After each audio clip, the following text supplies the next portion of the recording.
This next question alludes to something I said in a video recently, so I'm just going to read it and then talk about it. By the way, I never prepare for any of these videos. I always read and answer straight out to the camera. I don't do much editing except for trimming off the beginning and the end where the camera's not rolling or I'm not speaking yet. The center section of all my videos is exactly what I said in the moment. I never sit down and write any thoughts about it. I just speak. And so this one is something I haven't really dived into too deeply, but I'm sure that I have stuff to say about it. So here is the comment. Today it seems like the meaner or more demeaning the joke is, the more the audience laughs. I don't get it. We have succumbed in this world to a very fear-based reality. With throwing fear, there becomes a process of escalation. We become less fearful of things. The things that make us afraid have to become more fearful. We become less offended by things. The things that offend us have to become more offensive because the actual effect is wearing off. And the more people get mean and demeaning and nastier, the audience really starts to laugh hard, right? Because it's so far out of kindness. It's so far out of a loving response. You know, I love when you can find a comedian who doesn't have to go to dirty language or abrasive assaults on people. There are certain comedians that I can't stand to listen to. I can't stand Bill Burr. I think he's just a disgusting guy. And I watch his videos and I'm like, I can't watch him. I turn them on. I look at people who come with the intention of hate and anxiety. Bill Maher. I can't watch anything he does. I don't find him funny at all because he comes with an intention of hate and anger and demeaning. I don't see a lot of comedians, stand-up comedians, who are kind anymore. I like watching skits, like on the old Saturday Night Live or whatever, but they weren't about demeaning someone or using the foulest language I could get. What they were really funny concepts that were played out. And there's many theories, there are many different techniques in comedy. One of them is called logical absurdity.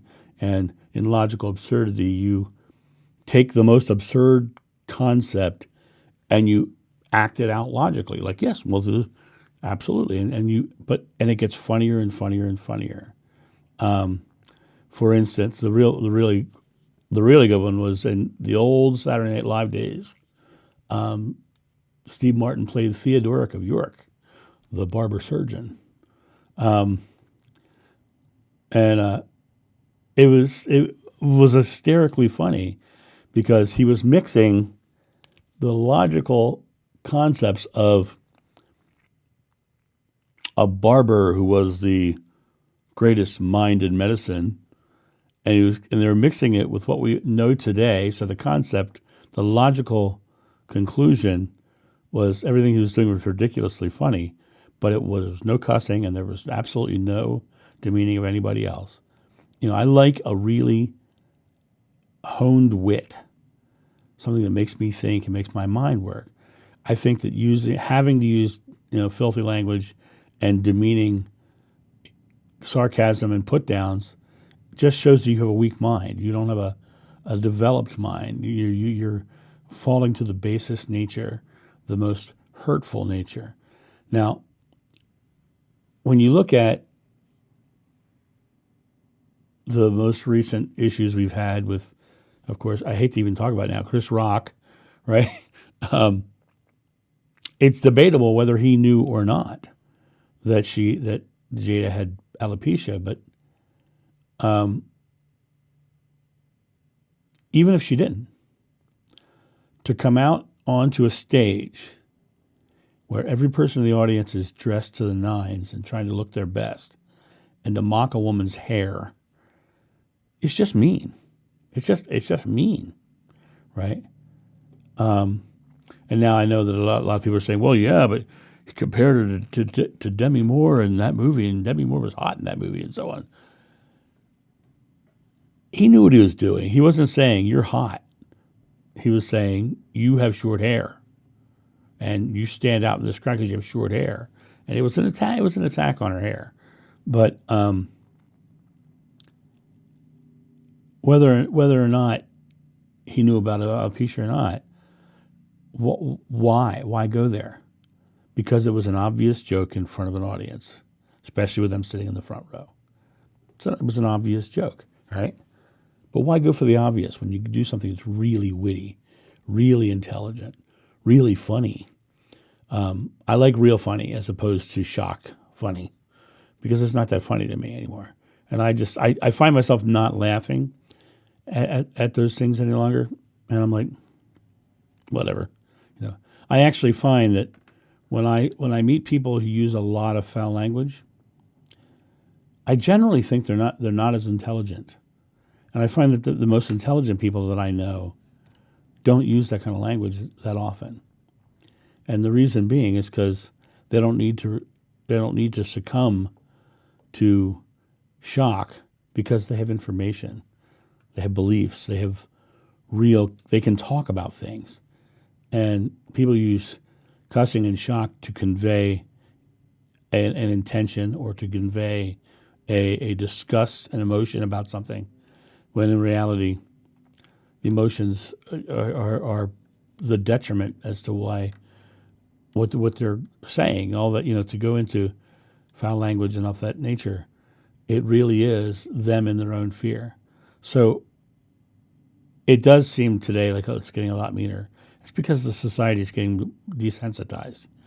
And what's really interesting is, I remember years ago, I had a guy come to my one of my shows, and he was actually he ended up liking our show, and he wanted to hang out with us, and he ended up becoming a stage manager for us. And years go by, and he's stage manager for us for a couple of years. And I turn around, and I'm walking up behind our T-shirt cart. We had a big T-shirt cart. I'm walking up behind it, and I hear him saying to somebody, "I don't think John cusses. I don't think John cusses. What is that?" And I'm like, I stopped. I said, "Yeah, I don't really cuss that often. Sometimes I'll say a word or two, but I'm not a big cusser." And during that time in my life, I didn't cuss at all, because I thought it was a detriment to my own growth, and I still do today. There are sometimes I say it for my own expression, but I think it's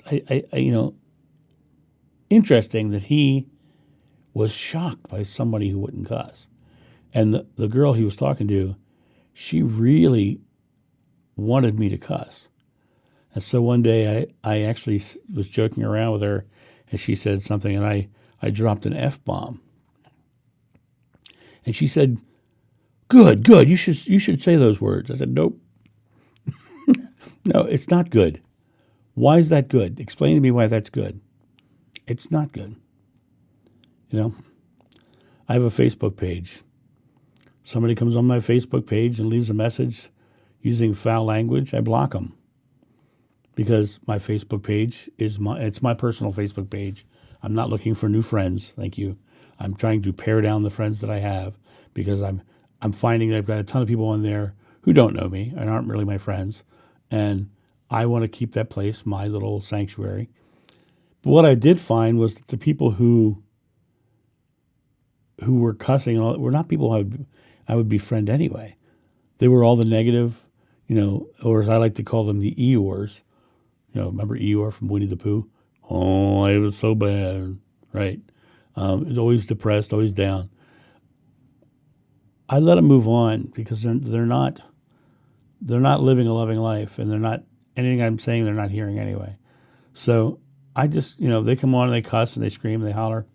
I ban them. I kick them off. I unfriend them because I just don't want them on there because I don't want to live my life surrounded by that.